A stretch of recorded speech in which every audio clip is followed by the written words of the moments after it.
Assalamualaikum warahmatullahi wabarakatuh. Perkenalkan, nama saya Ali Muhammad dari kelas 02 PJ 003. Di sini saya akan membacakan rangkuman makalah dari kelompok 7 tentang perencanaan dalam pembelajaran dari matkul kemampuan dasar mengajar. Itu ada tingkat perencanaan pembelajaran. Nah, secara etimologis, istilah perencanaan pembelajaran terbentuk dari dua kata dasar memiliki makna mendalam, yaitu perencanaan dan pembelajaran.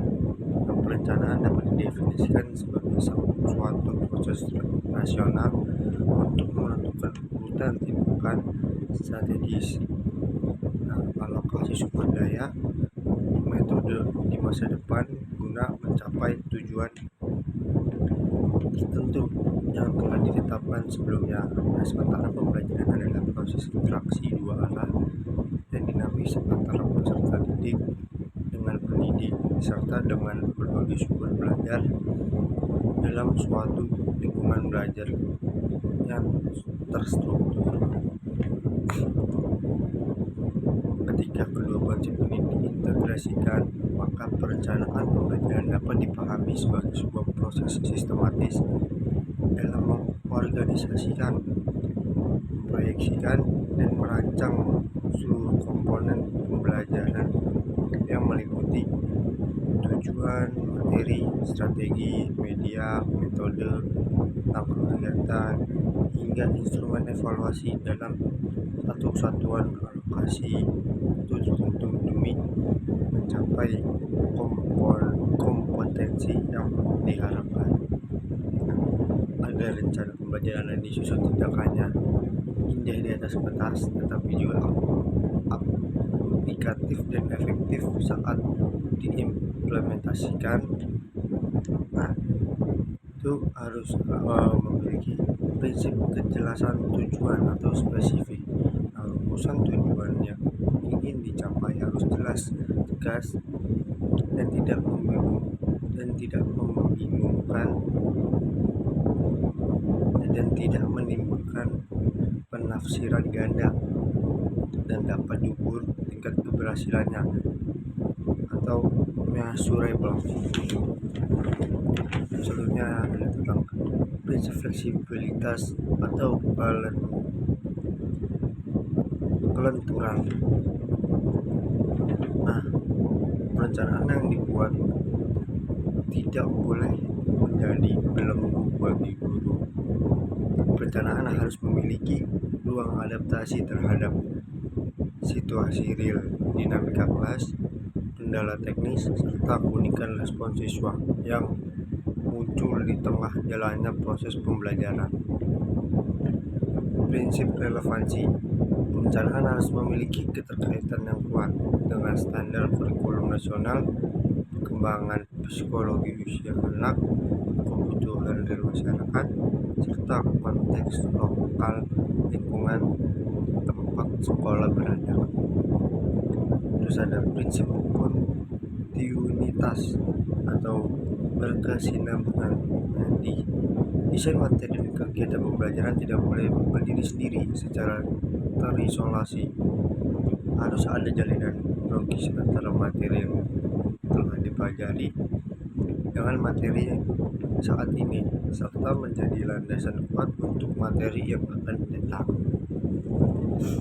Prinsip-prinsip ini berfungsi sebagai jangkar penjamin mutu agar proses pembelajaran di kelas tidak dilaksanakan secara trial and error atau coba-coba yang beresiko merugikan waktu, tenaga, dan potensi psikologi peserta didiknya.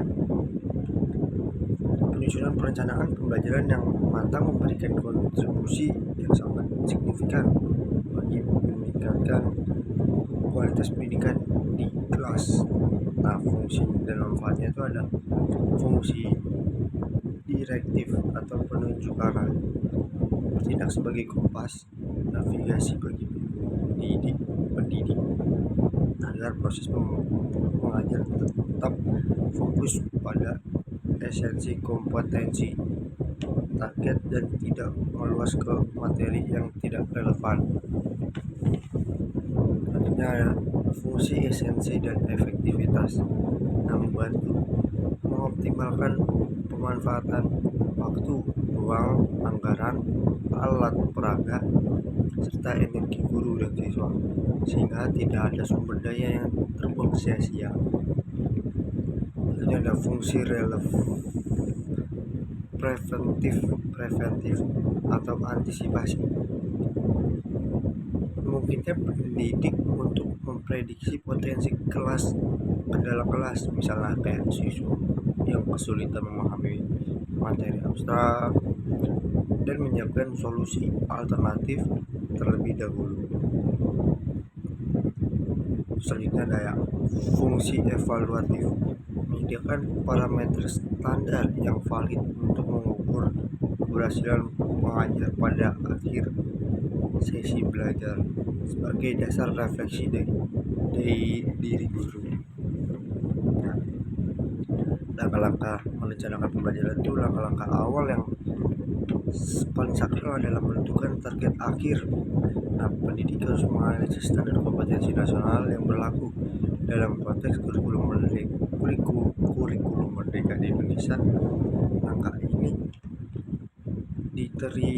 diterjemahkan sebagai proses pembelajaran, sebagai proses membedah capaian pembelajaran atau CP, untuk kemudian diturunkan menjadi tujuan pembelajaran atau disebut TP yang lebih operasional. Nah, tujuannya itu ada tujuan pembelajaran ideal itu ada. Nah, ini tujuan pembelajaran itu ada rumusnya juga. Nah, ini rumusnya itu dirumuskan dengan singkatnya ABCD. Yang pertama itu A, audiens, menunjukkan secara jelas siapa target belajar, misalnya kayak peserta didik kelas X. Terus yang B itu behavior, perilaku atau performa kompetensi spesifik yang dapat diamati dan ditunjukkan oleh siswa setelah belajar. Nah, misalnya dapat menganalisis struktur teks eksplanasi. Maksudnya itu condition, keadaan batasan atau rangsangan yang diberikan kepada siswa saat performa tersebut diuji. Misalnya diberikan sebuah artikel berita kontemporer. Habis itu degree, tingkat keberhasilan akurasi atau standar minimum pencapaian yang diharapkan, misalnya dengan ketentuan minimal 85%. Nah, setelah memahami profil siswa dan lain-lainnya, tujuan guru mulai menyeleksi dan menyusun materi pembelajaran. Mengorganisasikan materi harus mematuhi urutan logis dari sederhana menuju yang kompleks, dari yang bersifat konkret menjadi abstrak, serta membagi jenis pengetahuan ke dalam dimensi faktual, konseptual, prosedural, hingga metakognitif. Untuk memastikan organisasi materi tersebut berjalan efektif, pendidik perlu mengadaptasi pendekatan struktural dalam penataan sequence atau urutan materi, yaitu ada pendekatan kronologis.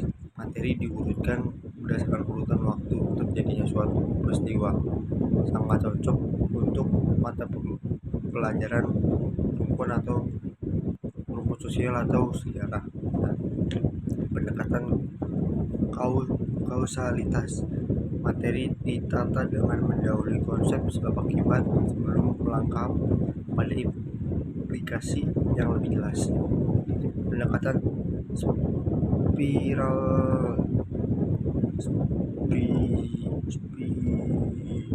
spiral atau approach, konsep dasar diperkenalkan secara sederhana terlebih dahulu, kemudian diulang kembali pada pertemuan berikutnya dengan tingkat kedalaman dan kompleksitas yang terus meningkat seiring bertambahnya kemampuan kognitif siswa.